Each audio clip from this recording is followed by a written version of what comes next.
Good afternoon, everybody, and welcome to Admissions Live. Today is Monday, September 14th, 2015, and I am your host, Chris Dorso. Today's guest on Higher Ed Live will be Dr. Danelle Padilla-Peralta. Dr.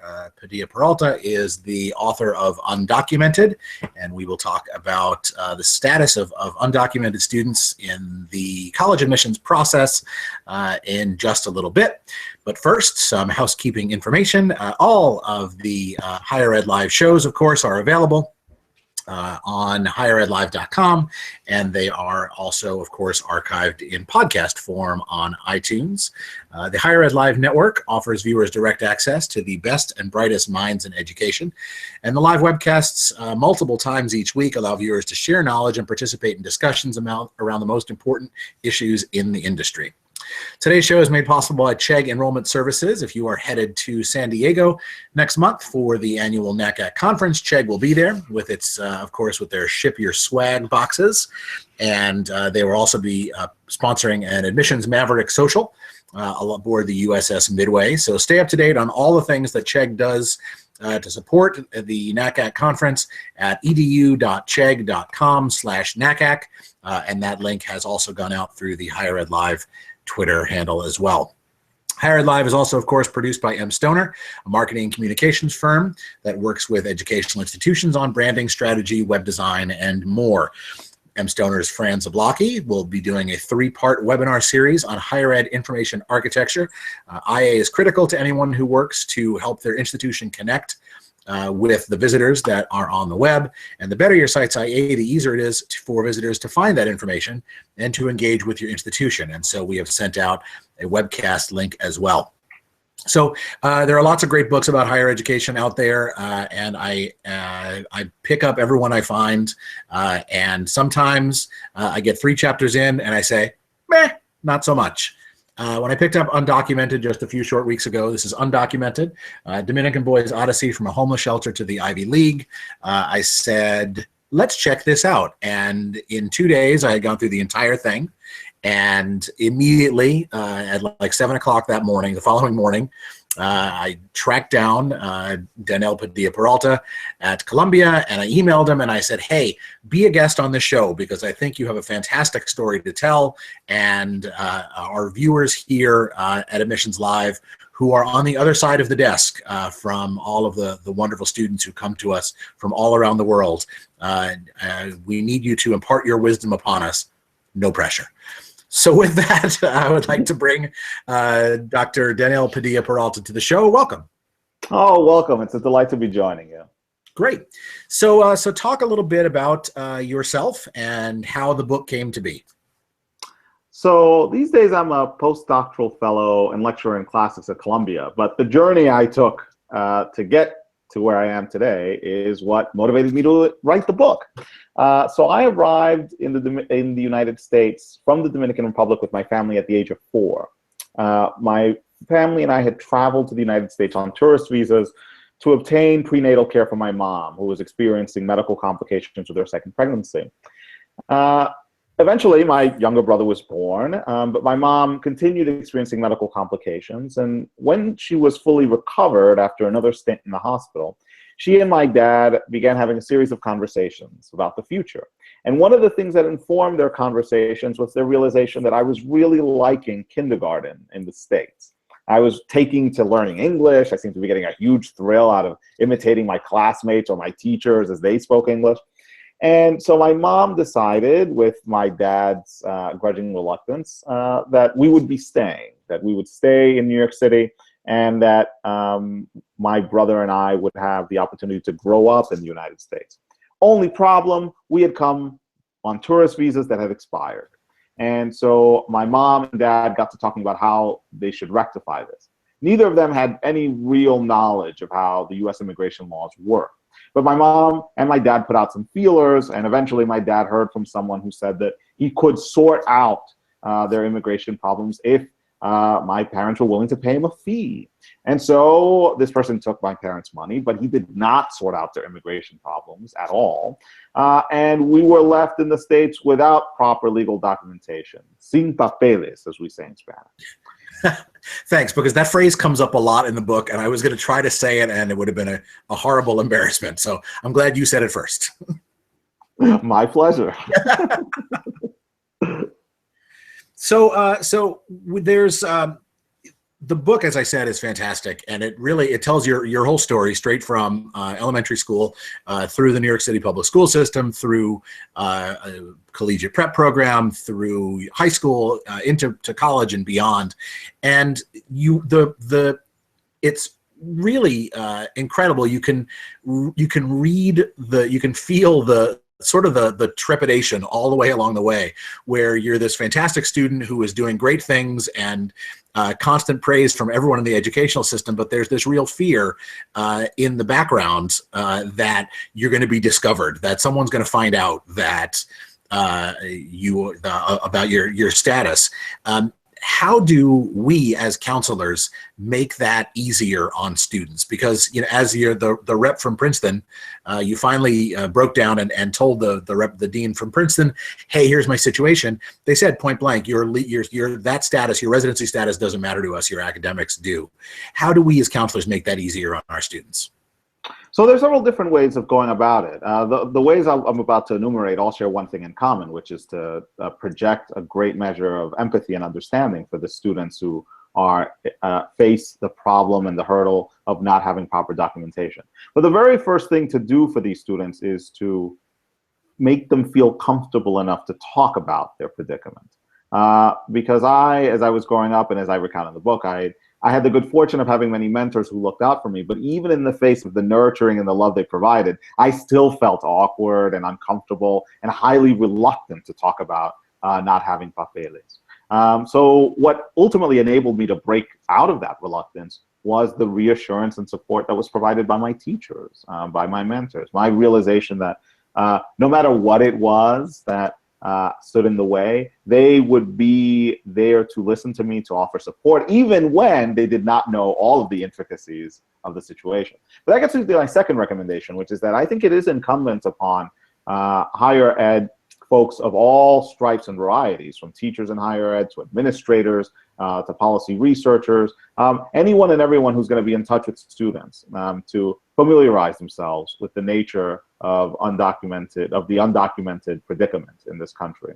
Because one of the things that really will hit you over the head when one sort of begins navigating the thickets of laws that surround what undocumented students can and can't do is just how Byzantine many of these protocols are, how insanely complicated they are. So to give just one example, in-state tuition, right? In-state tuition access to undocumented immigrants. 18 states currently allow for some form of in-state tuition access to undocumented immigrants. But the ways in which this access has been enacted are themselves very complicated. Some states have done it by legislative action, which has since been rescinded or modified. Others have done it by Regents Board decisions with qualifiers and riders attached. And it's very important for higher ed professionals to have a sense of what the landscape looks like to undocumented students. And undocumented students fear not only the sort of everyday implications of being out of status, but the incredible array of obstacles that present themselves simply because there is so much they need to learn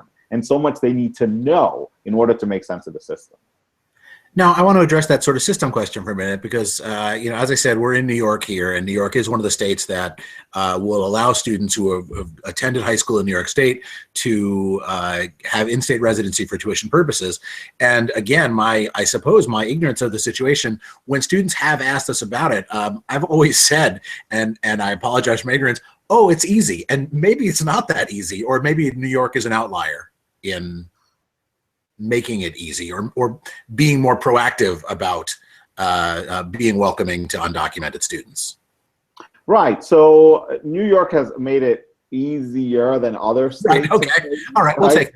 So that's a plus. But even so, and so this is now where I point to organizations like such as United We Dream, which has done an excellent job providing information about the intricacies of the in-state tuition residency requirements across the various states, and in providing instruction and guidance to higher ed officials. One of the things you quickly realize when sort of looking through the summary of these different protocols for each of the 18 states is just how they differ in what you have to demonstrate in order to validate yourself as being eligible for in-state tuition residency benefits.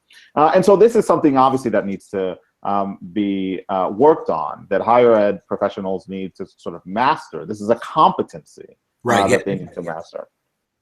And again, part of the challenge, I would think, from both our end and the students' end and the families' end, is you talk about the education required to navigate through this system. A lot of undocumented students who come in, the families, English may not be their first language. Right. In most cases, and so it's crucial that we help students and families address these issues in the way that they're most comfortable. Many years ago, back at my previous school, we had done an outreach program at one of the high school out on the East End here of Long Island that has a large non-English speaking population.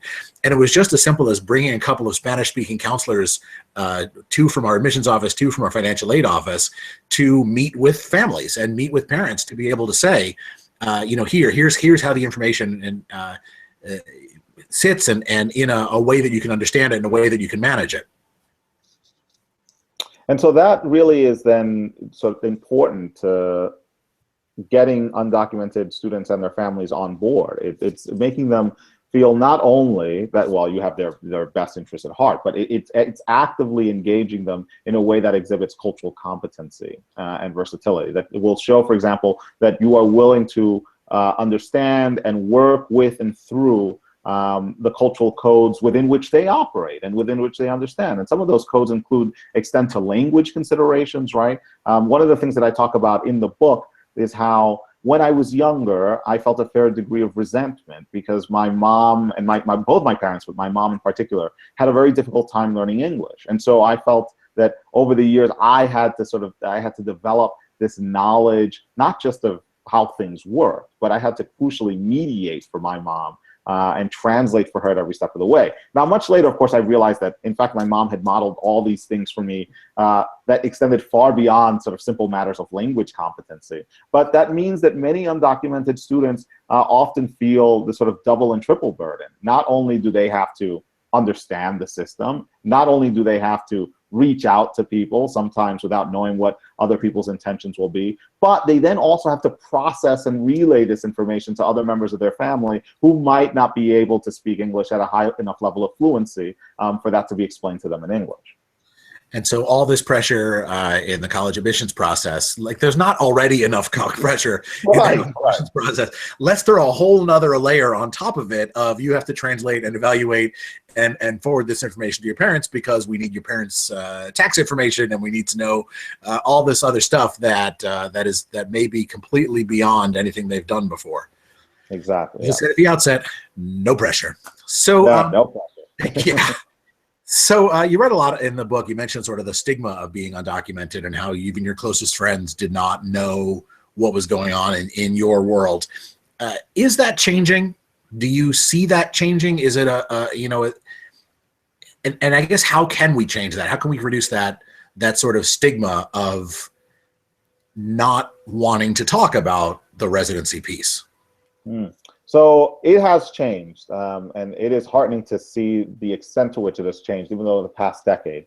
The lobbying by dreamers, the very public profile by dreamers such as Gaby Pacheco, or the very public stance on the need to fix our immigration system taken by folks such as Jose Antonio Vargas, who works for Define American. These have all contributed to a shifting of the conversation, such that there are many more opportunities for undocumented students nowadays to feel as if they belong in a family that is defined by the marginalization inflicted by this current U.S. immigration system, but nonetheless a family that can work together, can initiate collective action, can get things done. That said, we are a long way from dismantling the stigma. from removing the stigma completely. And it certainly has not helped that our political discourse has become very toxic. And if we backtrack to the early aughts, for example, there was a brief period, even under a Republican administration, where the notion of comprehensive immigration reform that included a path to legalization for the undocumented was viable. And now this is no longer the case, in part because certain very high-profile Republican presidential candidates have made excoriating, highly racialized, and anti-immigrant statements on the public record that betray a deeper-seated sentiment about how undocumented immigrants should be treated in our country. And so this is part of the conversation that needs to be addressed. How do we reach across to folks who have these sentiments and who are very public about expressing them, and the constituencies that they rile up every time they speak to this nativist, xenophobic dimension of American political culture? Yeah, that's a whole separate show right there. That's maybe that's next October as we're heading into the real heat of election season. As we, I can't even imagine. No, I'm decidedly not going there. So let's talk about opportunities.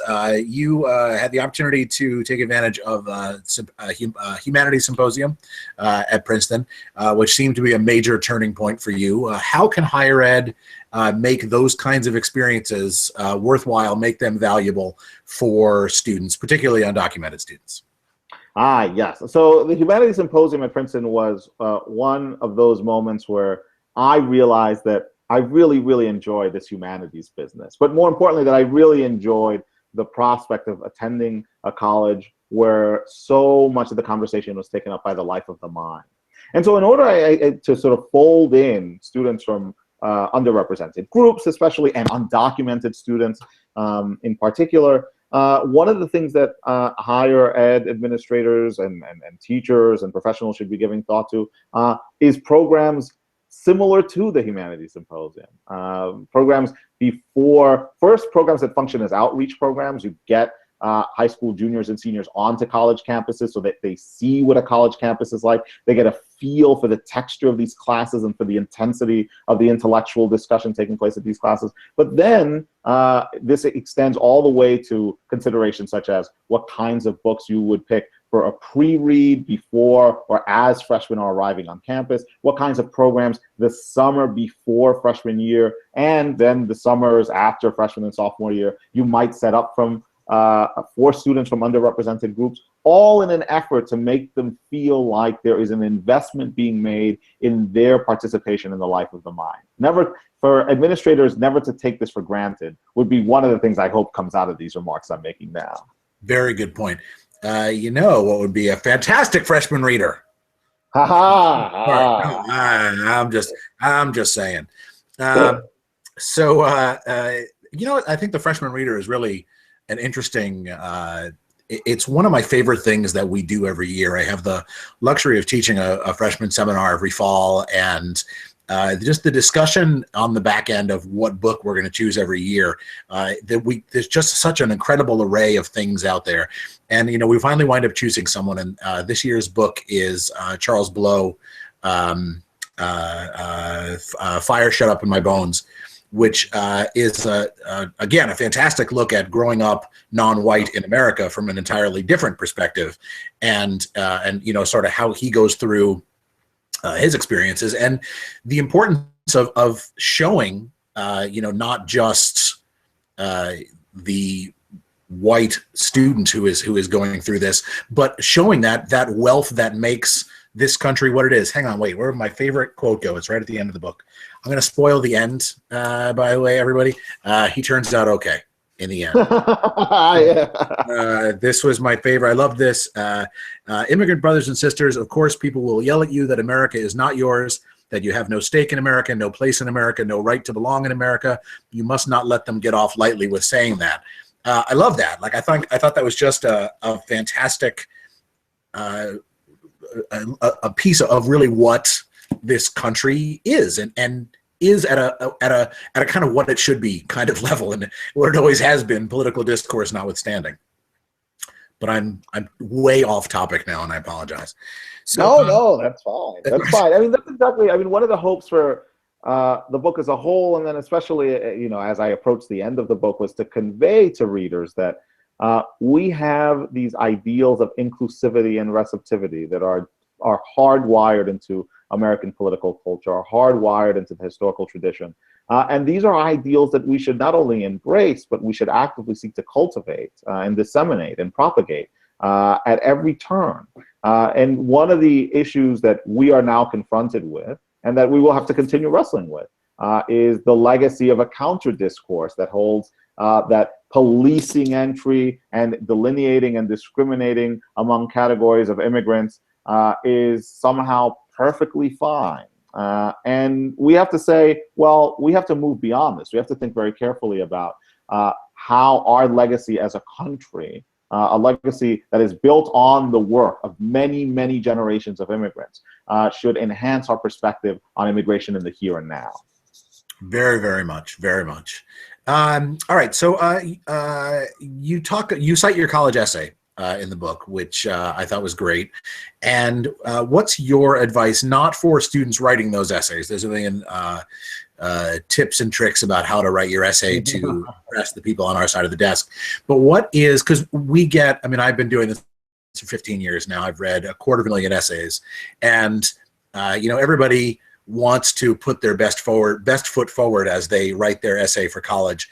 What's your advice for those of us on our side of the desk who are trying to peek inside the mind of a 17-year-old? What sorts of things should we look for? What should we be getting out of, when a student pours their heart out onto the page? So I have been reading essays in the past few years, sitting on various kinds of scholarship committees and evaluating undergrads who are writing essays, trying to justify why they should be awarded X or Y. I think that one of the most important things to look out for, and in a way it's difficult to sort of parse beyond what I'm about to say, is look out for someone who is trying to say something not new, but so distinctively out there that student writing the essay might not even be aware necessarily that he is in fact, or she is in fact, trying to say something different. Because one of the things that's so interesting to me about the college essay as a genre is that, well, it is a genre. It hews to certain conventions, and students, of course, get many, many tips if they happen to be from backgrounds that will provide them with this kind of expert guidance, or even if they happen to go online, about how to make their essays fit within the generic box. So students who manage to escape that box, or who even in a sentence or two or three say something that is startling, or students who use English in ways that may seem somewhat unusual, but that indicate a willingness to traffic beyond the normal constraints of the language. These are the students I find most interesting.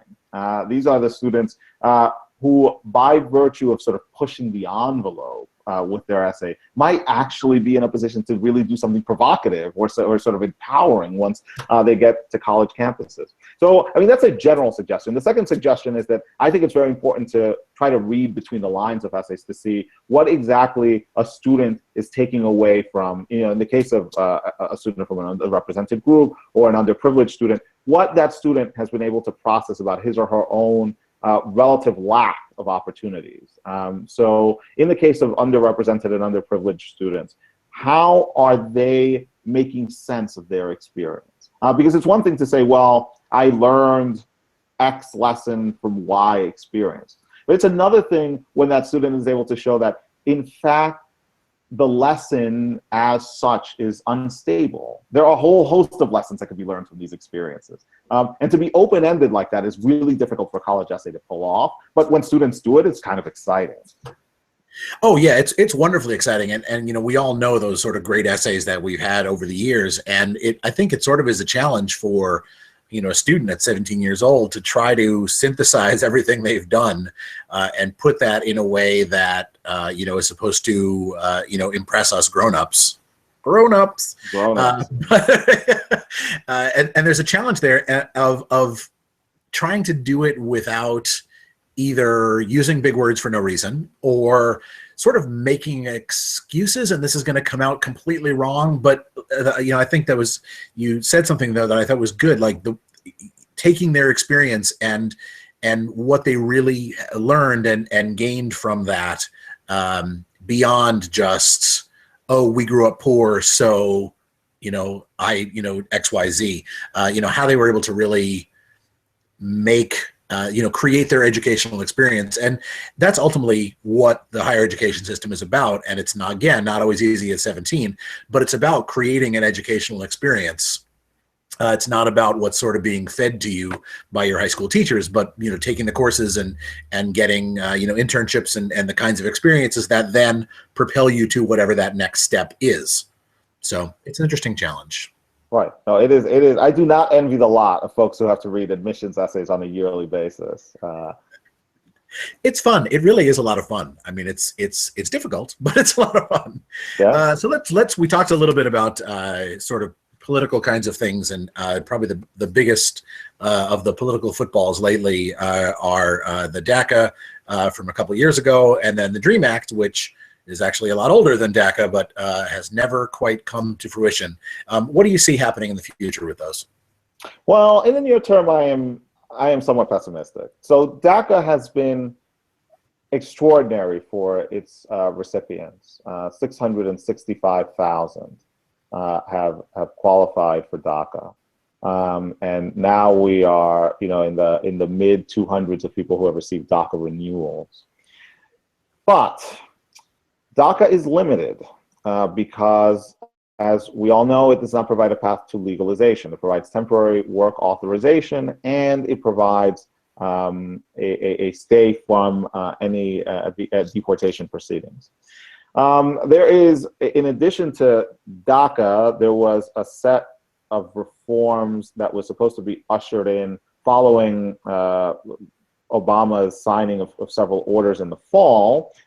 These reforms were to be sort of grouped under the heading of DAPA. So deferred action that would apply also to the parents, undocumented parents who have up to this point received no benefit comparable to that provided by DACA. But DAPA is currently being stymied by the courts, and it is unlikely that DAPA will be implemented before the conclusion of this current administration. So where does that leave us? For someone like me and for others who have been working or sort of agitating on behalf of immigration reform, the long-term hope is to have a comprehensive immigration reform bill that will provide a path to legalization to undocumented immigrants, the 11 million plus. But what are the prospects of that happening before the next presidential election? Slim to none. In fact, we've already heard this more or less explicitly stated by folks such as Mitch McConnell. So what we can hope for then is for the continuation of DACA, and we can hope that at some point DAPA is also liberated from the enclosure that the courts have imposed on it, and then if in fact there is a coalition of the willing in Congress that might be willing to side behind a DREAM Act, that would be excellent. But the DREAM Act was introduced in 2001, and it has gotten close, but the fracturing of consensus in political circles does not augur well for anything like the DREAM Act being passed in the near future. Political football, always Yeah. a good time. So I'm going to put you on the spot. Are our high schools doing enough? Your counselor at Collegiate plays a big role in the book, and in helping you get over the hurdles that you faced going through the process. Are our high schools, public and private, are they doing enough? And I know that our counselors are overworked, and I don't want to burden on them more. And I know that in New York City schools, you've got counselors who have enormous workloads. But how can our students find the kind of guidance and mentorship that you were able to find as you went through the process? So in answer to the first question, I don't think our high schools are doing enough, but for the reasons you've already indicated, I don't think that this is the fault of, say, guidance counselors who have extraordinary loads of students to mentor and guide. And I also don't think it's, in many cases, the fault of administrators at these schools beyond just counselors. I think that the issues are structural in nature and range to questions of structural inequality and of resource allocation. Now, with that said, there are things that students can do. And so this is where I think it's so good that we do inhabit this 21st century space where there are many resources available online. So undocumented students in particular have the benefit now of multiple websites and multiple groups, coalitions, efforts that have provided very generous helpings of guidance on what they can and can't do. And so, of course, I refer to organizations such as United We Dream and the Dream Act Coalition. I am thinking also of organizations specifically in New York City that work on immigrant rights, such as the Northern Manhattan Coalition for Immigrant Rights. All these groups have been able to, over the past few years, put together a dossier, an online dossier of materials that can help guide students through some of the intricacies of the process. Now, with that said, I do feel that even in the face of what can be debilitating student advising loads, and these are the loads that many guidance counselors, especially at large public high schools, have to deal with. It is important to set aside at least a few minutes to get a grasp of the rudiments of the problems that undocumented students in particular find themselves facing as they negotiate this system.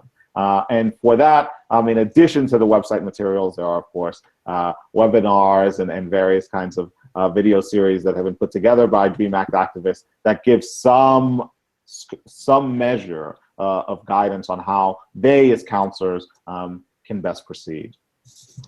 I will, once the show is concluded and we're archived on the website, you can go to higheredlive.com and we will get some links up for resources to United We Dream and some of the other organizations that you mentioned, because there are a lot of great resources out there. You know, as you said, the intricacies of the system and everything else, there's a lot to know on all sides, and all the help we can give, we will certainly help get out there. So before we close, you've got academics from around the country as a live studio audience, sort of. So pimp your stuff. What are you working on right now at Columbia? Yes. So in my day job at Columbia, I specialize in the study of Roman history. So I'm really interested in not only the nuts and bolts of Roman history as we normally understand Roman history, names, dates, Caesars, all that good stuff, but how we apply social scientific methods to the study of Roman history, and specifically Roman religion. I'm very interested in the religious practices of the Roman Republic. So I'm currently working on a book project for Princeton University Press that looks at how we might apply some quantitative social scientific methods to studying just how many people came to Rome to worship at temples. How much it costs for Romans to build temples, which is a question that's surprisingly difficult to answer, since the Romans themselves don't provide us answers with this. And in the effort to apply social scientific models to the study of Roman history, I'm also making a case for why we should engage in a much more interdisciplinary ancient history. And so that's the book project that occupies me on most days. The other major field I have spent a fair bit of time living in these days is the study of the classical tradition and of classical reception in modern American and Latin American context. So I look at how people use ancient Greece and Rome in 20th and 21st century settings. And I'm most interested in doing this for the countries of the Caribbean, and in particular, the Dominican Republic. There is a lot of material waiting to be mined that can, if properly illustrated, show just how intense the classical world and its many significations have become in the lives of Dominicans, even if they don't explicitly or consciously know this. And so those are the two things that I spend most of my working days thinking about. You know, talking about humanities, you know, we at Stony Brook, we're a research university, and when people think about research universities, they think of chemists and test tubes and all those kinds of things, and it's not always as easy to sort of get your hands on humanities research. And well, what's humanities? It's the old what do you do with a BA in English question. But it's always interesting to see that like even, okay, Roman history, like there's still stuff in Roman history that is unmined. We're still learning new things about Roman history. Go figure. Right. And so this is part, I mean, this is one of the many arguments that has been brought to bear and that needs to continue to be brought to bear on discussions about the place of the humanities in higher education. Because this idea that the humanities exist solely to curate or to somehow preserve things that we already know is, is a very one-dimensional approach to the humanities, right? The humanities also exist to find out new things. This is the point of humanistic research. And there are so many things about ancient Rome, so many things about ancient Greece, so many things about these texts and cultures that originated in the ancient world that we only have the most fleeting of glimpses of, and that can benefit from more sustained attention and lots more funding. We're now talking about the imperatives of the research university, and of course, it would be remiss of me to pass up an opportunity to insist on the need to continue to fund the humanities across its many disciplines. Very, very much. All right. Well, thank you very much to my guest, Dr. Daniel Padilla-Peralta. And once again, if you have not yet picked up Undocumented, please do. It is a fantastic read, and you will learn a lot, not just about him, but about the process and about what you don't know about yourself all at the same time. So thanks, as always, to our program sponsors, Chegg and M. Stoner. Thanks to my colleagues here at Stony Brook as well. And tomorrow on Advancement Live, host Andrew Gosen will talk with Margie Whiteleather and Sarah Tamita about how Yale's alumni office uses social media ambassadors. And in addition, I hope to see many of you next month at High Ed Web in Milwaukee. First week in October. We will broadcast live on October 5th, Monday afternoon. So even if you're not there in Milwaukee with me, you'll be there because you'll be with me in spirit. And even if I don't see you, you can see me on Higher Ed Live. So, and also in Milwaukee, if you are going after a day of learning, after dinner Monday night, come on back to the Miller Time Pub for relaxation and snacks, as Higher Ed Live will be sponsoring an event at High Ed Web as well. So for those of you who are going to San Diego, have a great time, learn lots of stuff, have Chegg ship your stuff back. For those of you who are going to Milwaukee, we'll see you there. For those of you who are looking for resources about the DREAM Act and all that stuff, it'll be right down there at the bottom of this page once the show has been archived. So thanks once again for watching, everybody. This has been Admissions Live.